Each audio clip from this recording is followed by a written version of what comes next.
Hi, how are you, everybody? Thank you for attending this Facebook Live session. My name is Paul Wu. I'm a senior physician at the Interventional Pain and Spine practice here at Holy Cross Hospital. I just want to, today that we're going to talk about some treatments, various treatments that's available for predominantly low back pain, but certainly if you have any concern about other pain, we can talk about it as well. My practice address is 5601 North Dixie Highway, Suite 209, Oakland Park, Florida. And my phone number is 954-229-7962, just in case you want to contact me or you want to make an appointment to see me. But again, appreciate for you to come and spend your time with me for this hour. So first of all, we're going to talk about low back pain a bit.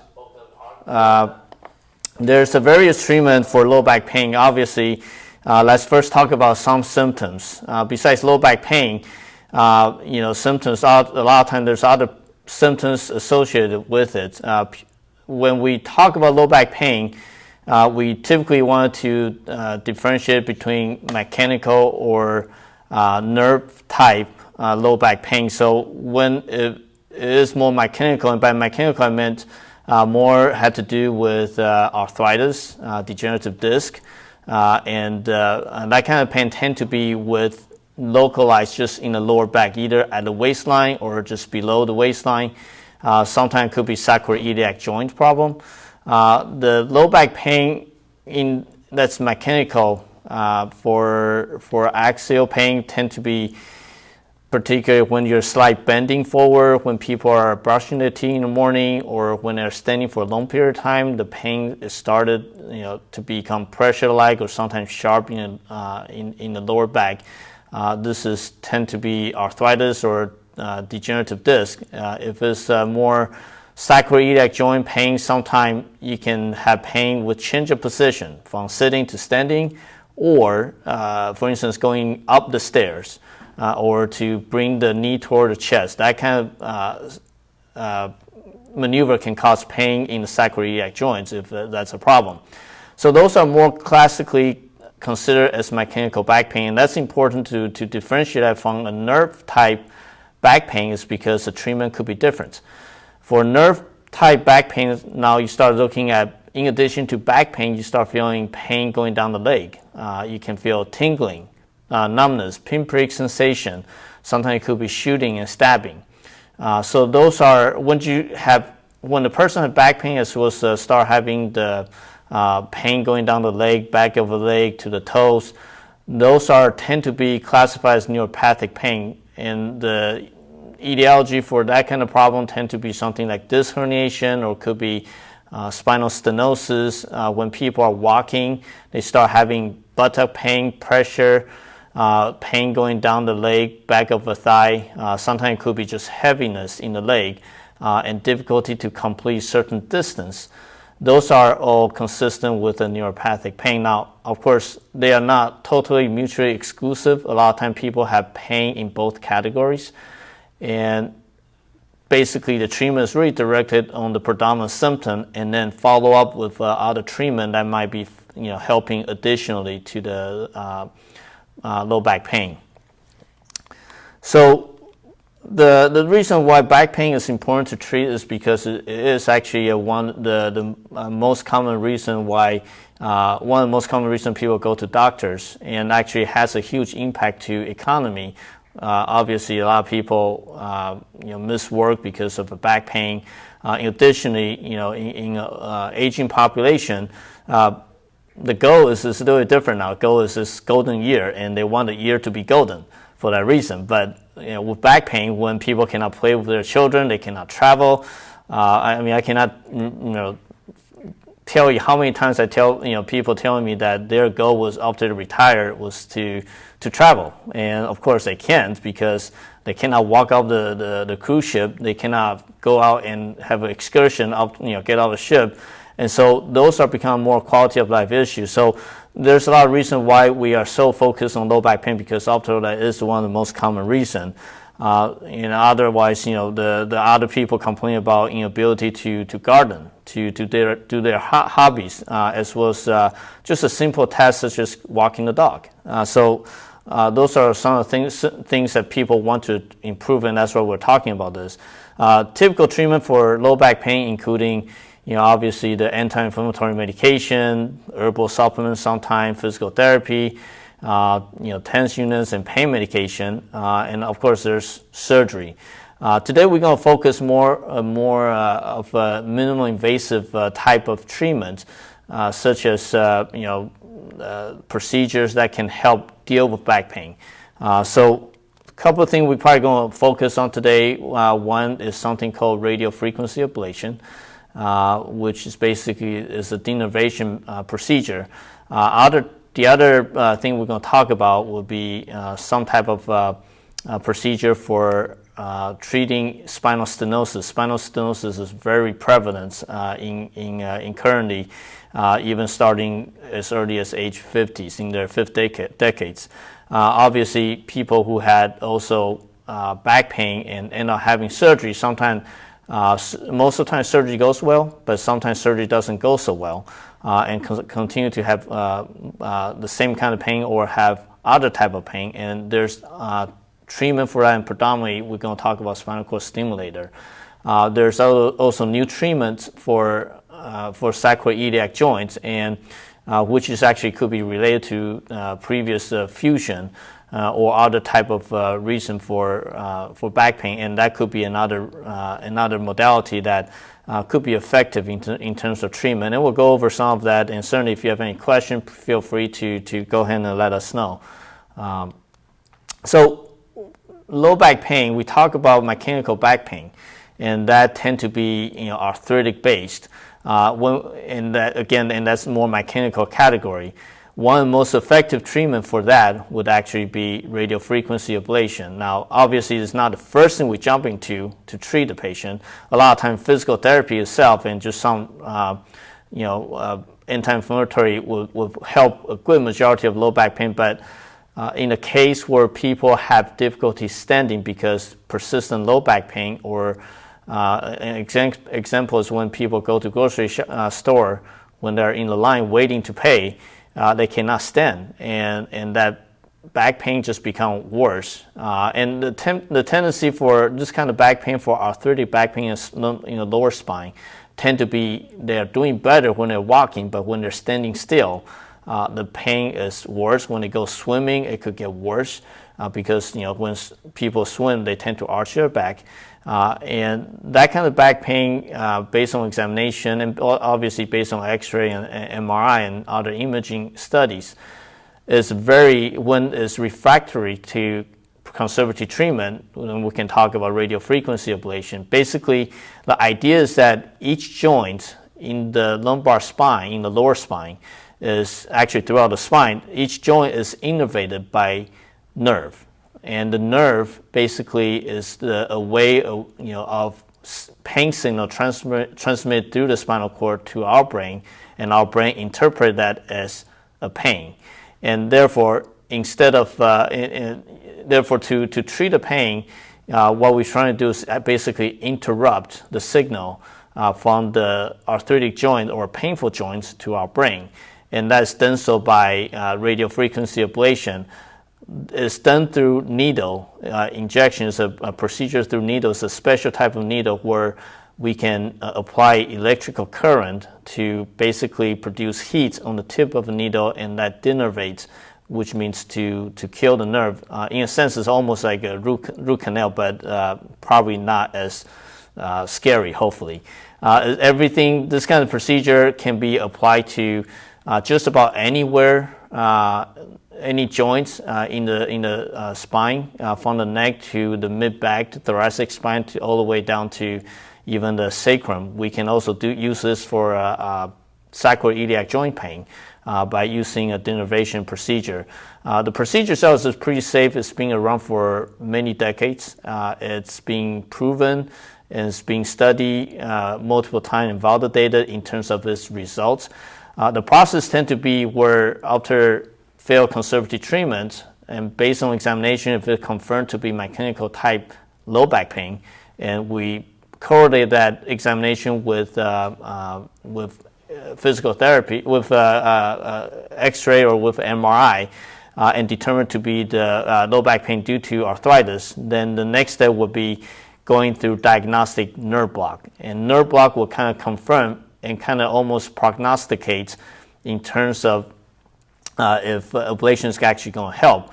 If a nerve block does help show that the reduction in pain in the lower back, then doing denervation procedures such as radiofrequency ablation will have a high probability of helping, and that could be in the 75 to 85% chance of helping. And so, that tend to be lasting for a month, 6 months to a year. In general, that will be the expected time frame that we're looking at. And so you would then naturally ask, what happened if the pain comes back? Well, when the pain comes back, and the nerve does grow back in the peripheral nerve, in this case, we just repeat the procedure, which still provide the same relief. And that could be a very reliable means of controlling the back pain, because otherwise, a lot of time, medication doesn't necessarily help. When we take medication, expectation is that we'll take it and we'll get better. But the problem is that taking medication cannot be predicted in terms of helping the pain when we don't know when we're going to stand. Otherwise, we had to take medication around the clock, and that's not what we want to do. And therefore, radiofrequency provides a better mean and more reliable mean in treating the mechanical back pain. Besides, one of the things that's a condition that's very closely related to mechanical back pain or low back pain or arthritis in the lower spine is spinal stenosis. Stenosis basically is a Greek word talking about narrowing. So lumbar spinal canal stenosis basically is indicating the canal of a lumbar spine is narrowed, and therefore canal stenosis. And why is that important? It's important because within the canal is something called thecal sac. Thecal sac contains all the nerves that's coming from your brain, from your going down to your spinal cord and ending up into different nerve roots. In the lumbar spine, when the canal is narrowed, it then causes compression to the nerve roots, which in turn will cause leg pain when we're walking. And therefore, the pain that associated with lumbar spinal stenosis tend to be low back pain as well as leg pain, predominantly when they are walking and standing. And when they get to walking for a certain distance, they start having difficulty to continue to a point where the patient will have to sit down. They sit for a couple of minutes, a minute or two, sometimes shorter, sometimes a little bit longer, and then they can get up and walk the same distance again. One of the classic symptoms or scenario that we see is people go to grocery shopping, and the first thing they go to supermarket is they find the shopping carts. And with that shopping carts, what they do is they lean on the shopping carts, because what happens is that leaning on shopping carts help them move faster and actually further.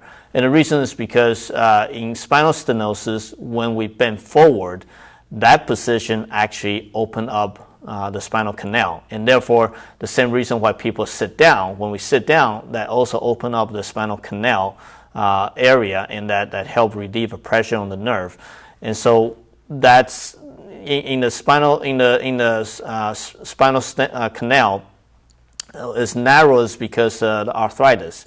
In our spine, when we have arthritis, besides having rugged joint spaces, the other thing is also that the ligament that's surrounding the joints also grows into the spinal canal, causing further narrowing of the spinal canal. So one of the things that people then we had to kind of talk about the concept of the spinal canal stenosis, that why is it that people only have symptoms with standing and walking or upright position and then no symptoms when they're lying down or when they are sitting down? Well, the reason being because the ligament itself is actually growing into the spinal canal, and when we stand, that ligament actually buckles in further toward the spinal canal, causing a sudden or quicker narrowing of a spinal canal area, which means there's a faster narrowing and more pressure suddenly to the nerve. And that's important because in our body, especially in the spine, when the nerve is compressed slowly over course of time, the nerve actually get used to it. Actually, you don't have as much symptom as we'll anticipate. However, when nerve is suddenly get pinched fast, that actually cause more symptom because the nerve is more sensitive that way. It doesn't accommodate as well when it's being pressure upon fast. And therefore, when a person with spinal stenosis, when they are sitting and lying down, they're okay because the spinal canal is open. When they're standing up, the spine actually, if you look at, feel your back, it actually arch forward. And when I arch forward, or arch backward, the ligament actually goes, buckles into the spinal canal further and faster and cause symptoms. And therefore, people start having intolerance of walking. And so when they walk, they will start feeling back pain first because that's small arthritis. And then when they walk further, they start feeling symptoms of nerve being pressure upon, and they start having buttock pain. Sometimes it could be hip pain. Sometimes it could be even lower to like a back of a thigh to the knee pain. And so when they get to that point, they will have to sit down. So traditional treatment, the typical step of treatment, obviously physical therapy is one thing, and but when that failed to help, because after all, a lot of times this is a structural issue, then we typically do an epidural injection. I'm sure a lot of people is familiar with epidural injection. The rationale for epidural injection, we don't have 100% idea why that is the case, but the theory is that they can decrease inflammation because chronic compression of the nerve can cause inflammation of the nerve, and most of the time epidural has steroid which can decrease inflammation and also decrease a kind of low-grade or chronic inflammation around the nerve and cause relief that way. In case where epidural doesn't help, then the quality of life is limited and people are having difficulty in terms of walking and the ambulation or mobility function is being impaired. Then the next question is what do we do? And typically that will talk about surgery. Obviously, traditional surgery, the gold standard is still laminectomy. So that basically is a better way of looking at laminectomy is basically unroofing the spine to relieve the pressure of the spinal canal, so you don't have spinal canal stenosis anymore. But obviously, that's a longer surgery. It can take a few hours, sometimes shorter, depending how many level, and also have to do with a person's medical condition. If they are able to tolerate a procedure, because spinal stenosis tend to be a problem of older age group. And so besides surgery, sometimes with stenosis, it can also be associated with instability of the spine. So when we do that, when we do laminectomy or when we do surgery, sometimes you end up have to perform fusion, and that including various ways, but most commonly you end up putting rods and screws to stabilize the spine. And a lot of time that does work, but there's also time when, because of the length of surgery itself on the table, it might require longer recovery, and certainly not everybody can endure such surgery depending on their medical condition. So therefore, the alternative is that to treat this then will be something called indirect spinal decompression, and this is the newest way of treating spinal stenosis. Basically, idea is that going back to what we talked about when we stand, the ligament buckles in to the spinal canal, causing sudden compression of the nerve. And when people stand, when people are in upright position, instead of taking or unroofing the bone, basically all we're doing is, to put it simply, adding a doorstop to the spine. And the reason I say doorstop, because basically it's a small metallic device, is lodged in between the spinal process. Spinal process, if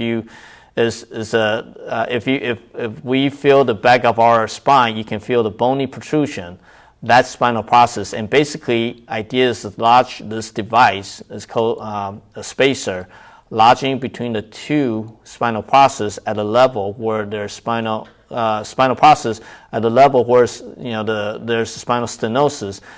When that device is in place, when patients stand, the spinal process does not collapse. It basically, the doorstop or the spacer keep that space open. And that's important because when we keep that space open and the spinal process doesn't collapse, or spine doesn't collapse, that basically the buckling of the ligament doesn't happen. And therefore, that sudden increase in pressure on the spinal nerve does not happen. And therefore, people can then walk on their regular distance, or at least improve in terms of their distance in terms of walking. It's indicated for moderate, mild spinal stenosis, certainly in people who have problem in terms of surgery and they have severe spinal stenosis. We have tried those and they do improve, although it probably usually doesn't happen. I tell people it doesn't happen 100%. What we see clinically is kind of variable, but certainly most of them do. I would say a good 80% of people still get improvement even if it's severe spinal stenosis. The study itself actually shows that it's actually comparable to laminectomy, which I mentioned before, still the gold standard for spinal stenosis treatments, surgery-wise. In terms of potential risk of this, the things that we need to watch out for, one, because this is a device lodging between two bones, we need to have strong bones for obvious reasons. So therefore, bone density had to be of certain degree before we can consider. Obviously, the other thing we need to talk about is make sure the spine doesn't move during bending forward, bending backward, because this device is lodging in between the two bones. If a spine is unstable, certainly that potentially can cause dislodgement or migration of the spacers. Otherwise, because this spacer is actually outside the spinal canal, it doesn't go into the spinal canal, the risk of any kind of nerve damage is minimal. I would say, never say never in medicine, but it's very small. It's almost next to zero. The recovery time of this is actually very fast. Typically it's a skin incision, healing time 7 to 10 days. Most time people can walk the same day. There's no particular limitation, and so overall it's a very safe and effective procedure. It's a same-day procedure. Basically, we do this as outpatient, and a lot of times this can be done under monitoring seizure care using propofol, which is the same medication people get when they go to have colonoscopy. So overall, I think this is something that's going to be used more frequently. We have been using this device for the past 2.5 years with great results, and the results that we see clinically does correlate with with the research that we have. And so it's something that I feel strongly for someone who cannot have surgery or someone who does not want to have surgery to get evaluated for this. Now, the spacer itself is particularly indicated by FDA to be, for each time we do this, will be 2 levels and they had to be next to each other. And most of the time, that's all we need. And so far, I haven't had any person that need to do 3 level, despite the fact sometimes they could have 2 or 3 more levels having stenosis. Most commonly, this is done at the level of L3-4 and L4-5. So that's pretty much it for spinal stenosis. And certainly, if you have any questions, please feel free to let us know, or you can ask. So the next thing I'm going to talk about more is spinal cord stimulation, which is not a new. I think a lot of people probably already heard about this, but the reason I want to bring that up a bit more is just because a lot of people, when they read on the internet, has this misconception about spinal cord stimulation. The reason being because spinal cord stimulation has been around since 1970s, and it's really been truly commercialized and available to patients probably in the 1990s. And since then, there's a lot of research and a lot of advances in the spinal cord neuromodulation, is what we call it. the stimulation that we do nowadays is completely different from what we did in the 1990s or even early 2000s. It's almost, this is neuromodulation 2.0 or maybe even 3.0.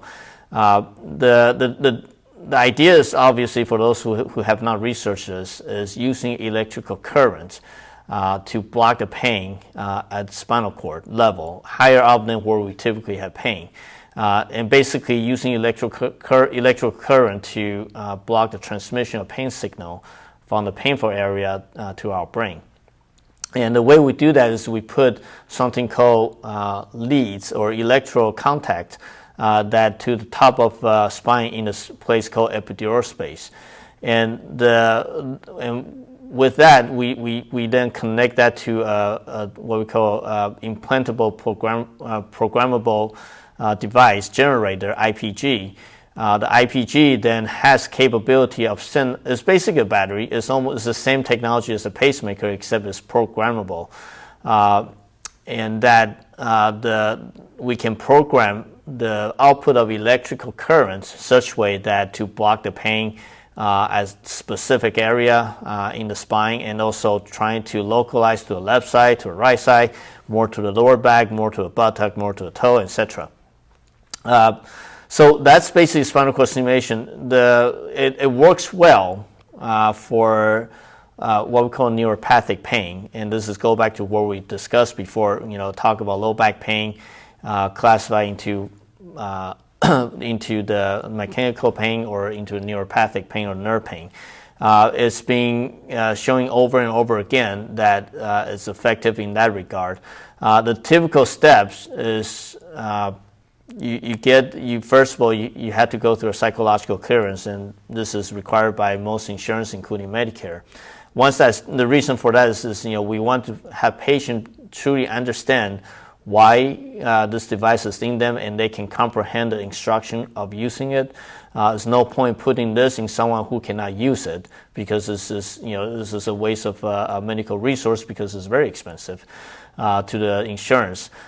Once that's done, the next step is actually to try, and we actually do a trial for about a week before we actually implant, and we decide to the spinal cord stimulation to be implanted is based on if patient actually benefit for that 1 week of trial. That trial basically lasts. Basically we look at if people are walking better, if their pain reduction is by at least 50%, preferably higher, 70% or higher, and that they actually able to sleep better, or they reduce medication. Different parameter we look at to see if this is working, and if the parameters are improved in such a way that patient is satisfied and we are satisfied as a physician, then we will recommend to implant.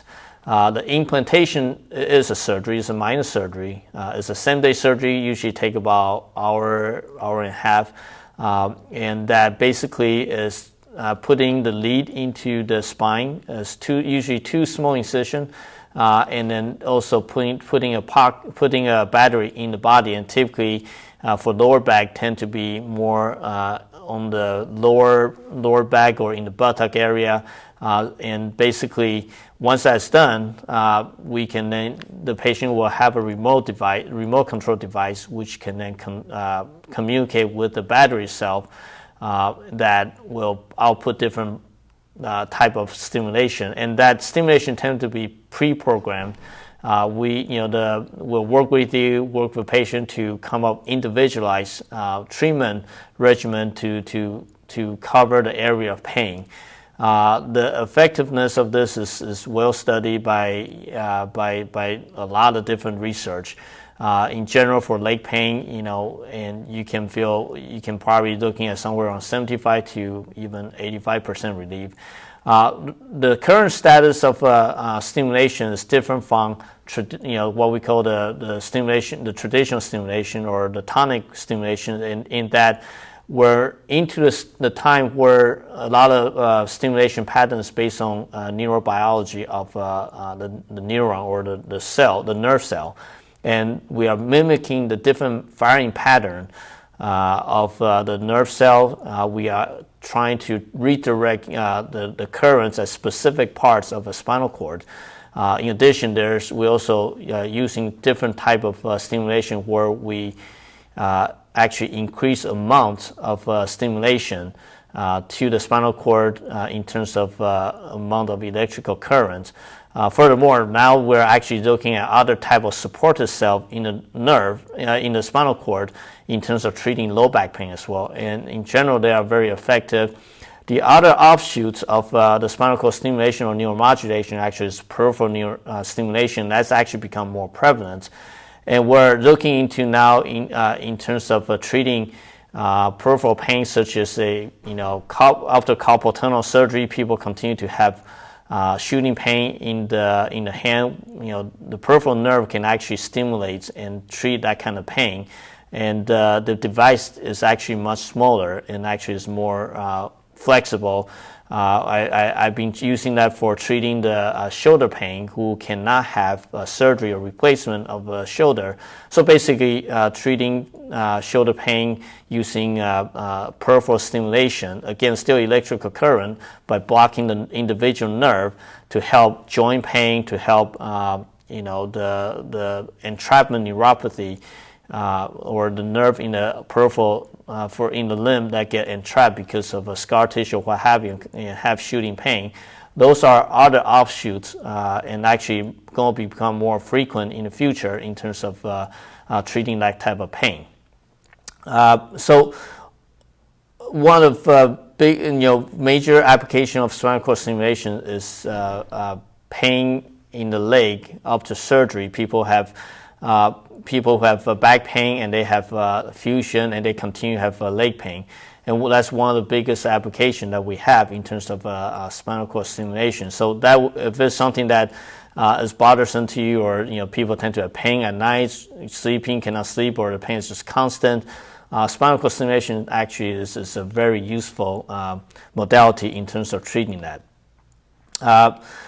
One of the other things that it's probably going to become more and more frequent is something called sacroiliac joint problem. It's actually probably a little bit underdiagnosed in terms of etiology of this etiology. Sacroiliac joint is basically the joint between your hip bone and the lowest part of your spine is called sacrum. So the sacrum is sacral, iliac bone is basically hip bone, so sacroiliac joints. When those two bones come together, it's called sacroiliac joints, and basically we have one on each side, so it's two joints in the spine. The joint is very important because without those sacroiliac joints, we're not going to be able to walk. Our ability to walk efficiently is because of the sacroiliac joints, and the pain, the sacroiliac joint, just like any other kind of joint, can be arthritic. They can be inflamed. There's a lot of different reasons it can cause pain there, but predominantly we divide it into two types: the hypomobile or hypomobility type pain, and hyper or overmobile joints. Hypomobility, or typically it's had to do with more arthritic back pain. Arthritic joints, and the hyper or overmobile sacroiliac joint tend to be when a person has a loose ligament. So someone who tend to grow up as double jointed, they are very flexible, they can bend their arm every which way. Those people tend to be hypermobile. And sacroiliac joint pain, it can have a lot of different symptoms. So for